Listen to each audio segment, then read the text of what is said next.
దేవునికి స్తోత్రం. ప్రియులరా, ఇంచుమించు నేను ఒక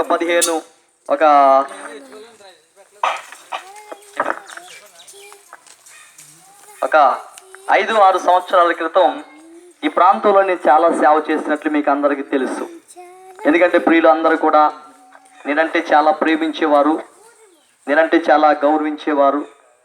అంత మాత్రమే కాదు, ఇదిగో మా ప్రియులు మరి సోంపల్లి కొండయ్య గారి యొక్క కుటుంబంలో, అలాగే సోంపల్లి రాజు గారి యొక్క కుటుంబంలో నేను చాలా కాలం దేవుని యొక్క స్వార్థ పరిచర్య చేసి ఇక్కడ మీ అందరికీ కూడా స్వార్థను ప్రియమైన దేవుని బిడ్డలారా, మా ప్రియులు సోంపల్లి రాజు గారు అప్పుడు యేసుక్రీస్తు అంటే ఎరగినటువంటి సమయంలో నేను దేవుని యొక్క స్వార్థను చెప్పి మొట్టమొదటిగా ఆ బిల్డింగ్ ఉన్నటువంటి రాజు గారి యొక్క కుటుంబాన్ని నేను ప్రభు స్వార్థ ద్వారా యేసుక్రీస్తులోనికి నడిపించి ఆయన సమస్తమైనటువంటి అన్యత్వం నుంచి క్రైస్తవ జీవితంలోనికి నడిపించాను. దేవునికి స్తోత్రం. ప్రియులరా, ఈ ప్రాంతంలో నేను స్వార్థను పెట్టినప్పుడు ఇంచుమించు 30-40 మంది వరకు ఇక్కడ ఈ స్థలానికి ఇదే రోడ్డు మీద ఇదే కారు ఆగిన చోట నేను ప్రతి ఒక్క సోమవారం రాత్రి ప్రార్థన పెడుతూ ఉండేవాడిని.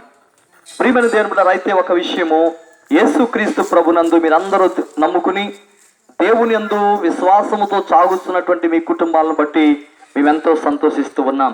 మీ కుటుంబాలు మీరు అందరూ కూడా యేసుక్రీస్తుని నమ్ముకుని ఆయనలో సాగుతున్నటువంటి మీ అందరిని బట్టి మేమెంతో సంతోషిస్తూ ఉన్నాం.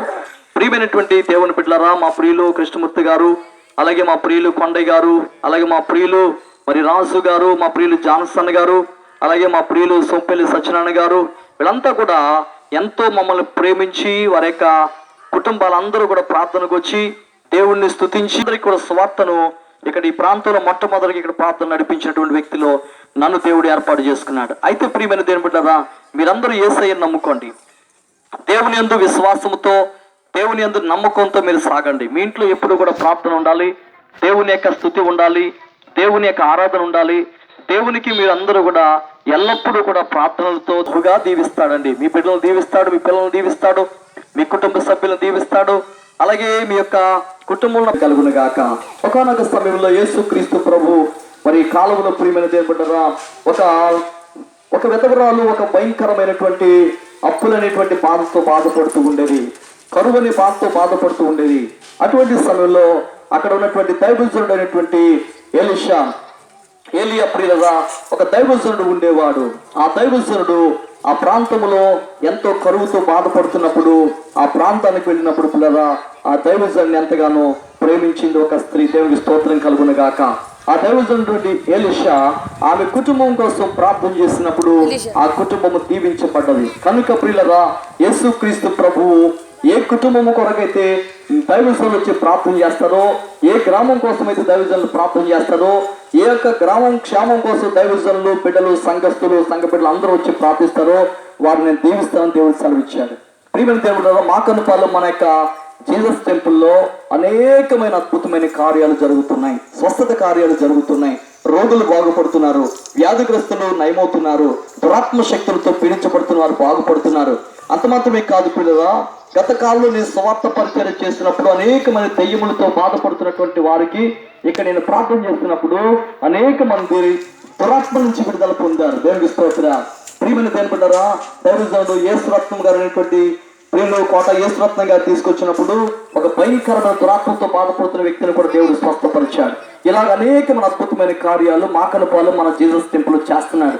అనేక మంది రోగులు బాగుపడుతున్నారు, అనేక మంది వ్యాధిగ్రస్తులు బాగుపడుతున్నారు. వీళ్ళు అనేకమైన సమస్యల్లో చేతబడి శక్తితో బాధపడుతున్న వీళ్ళందరూ కూడా దేవుని యొక్క మందిరానికి వచ్చినప్పుడు వాళ్ళందరూ కూడా బాగుపడి క్షేమంగా వెళుతున్నారు. వీళ్ళరా, ఎందుకంటే యేసుక్రీస్తు ప్రభు మనల్ని ప్రేమిస్తున్నాడు. దేవుడు లోకాన్ని ఎంతో ప్రేమిస్తున్నాడు కనుక మనందరూ దేవుడు ప్రేమిస్తున్నాడు. ఆ దేవుని యందు మీరు అందరూ విశ్వాసం ఉంచండి, నమ్మకం ఉంచండి, దేవుళ్ళు మీరు ఎదగండి, ప్రార్థన చేసుకోండి. మీ కుటుంబాల కోసం మేము ప్రార్థిస్తున్నాం. దేవుడు మనందరినీ దీవించును గాక. ప్రియమైన దేవుడు, ఒకవేళ మీరు మంచాల మీద ఉండొచ్చు, లేకపోతే ఇంట్లో పనులు చేసుకుంటూ ఉండొచ్చు, లేకపోతే నిద్రపోతూ ఉండొచ్చు. అయినప్పటికీ మా మాటలు విని ఒక్కసారి మీరు కూడా యేసు ప్రభుని తలుచుకొని ప్రార్థన చేసుకోండి. తప్పక మీ కుటుంబానికి దేవుడు కృపను గ్రహిస్తాడు. ఒకవేళ మీ కుటుంబం ఏదైనా శోధన ఉంటే ఆ శోధన నుంచి దేవుడు విడిపిస్తాడు. ప్రార్థన చేస్తాను, మీకోసం ప్రార్థన చేసుకుందాం. అత్యంత కృప కలిగిన మా ప్రభువా, ఈ ప్రాంతంలో ఒకానొక సమయంలో ఇంచుమించు 5 సంవత్సరాల క్రితం ప్రభా ఇదిగో ప్రతి ఒక్క సోమవారం రాత్రి ఇదే రోడ్డు మీద ఇదే కారు ఆగిన స్థలంలో నేను మీటింగ్స్ పెడుతున్నప్పుడు ఇంచుమించు 30 మంది వరకు వచ్చేవారు. ప్రభా ఈ ప్రాంతంలో అనేక మంది ప్రజలు ప్రభా నీ మాటలు నా ద్వారా విన్నారు. ఇక్కడ ఈ ప్రాంతంలో అనేకమైన అద్భుతమైన కార్యాలు చేశారు. అనేక మంది రోగులు బాగుపడ్డారు. ప్రభా ఇదిగో తండ్రి అనేక మంది గొప్ప దీవెనలు పొందారు. దేవా ఇక్కడ మేము చేసిన ప్రార్థన ఫలములు ఈరోజు ఎంతో దీవెనకరంగా మార్చబడ్డాయి. నీ దహించు అగ్ని చేత ప్రభు నేను మండించబడి మీ దర్శనమును పొందిన సేవను ప్రభు ఇక్కడ చేసినప్పుడు నీ యొక్క దాసుని యొక్క ప్రార్థన వాడిగల ఖడ్గము వలె ఇక్కడ ప్రభు ఎంతగానో దూసుకుని పోయి అనేక మంది బిడ్డలు రక్షించబడటానికి కృప దయచేశాం. ప్రతి కుటుంబాన్ని దీవించు నాయన. ఏ కుటుంబంలో ఏ బలహీనతలను తొలగించండి. అనారోగ్యముల నుంచి ఆరోగ్యవంతులుగా చేయండి. విదేశాల్లో ప్రభా బిడ్డలు ఉంటే ఆ దేశాల్లో మంచిగా పని చేసుకోవడానికి సహాయం చేయండి. ప్రతి కష్టాలు తొలగించండి. అందరూ మీరు దీవించండి ప్రభు. అందరూ రక్షించబడటానికి, అందరూ బాప్తిస్తాలు పొందటానికి, అందరూ ప్రభు ఆరోగ్యములు పొందటానికి సహాయం చేసి మహిమ పొందమని యేసు నామమున ప్రార్థన చేస్తూ అడుగుచున్నాము తండ్రి. ఆమేన్. మీ అందరి కుటుంబాలకి శుభము కలుగునుగాక. ఆమేన్, ఆమేన్. హల్లెలూయా. అమ్మా ఉన్నాడమ్మా. దేవుని స్తోత్రం.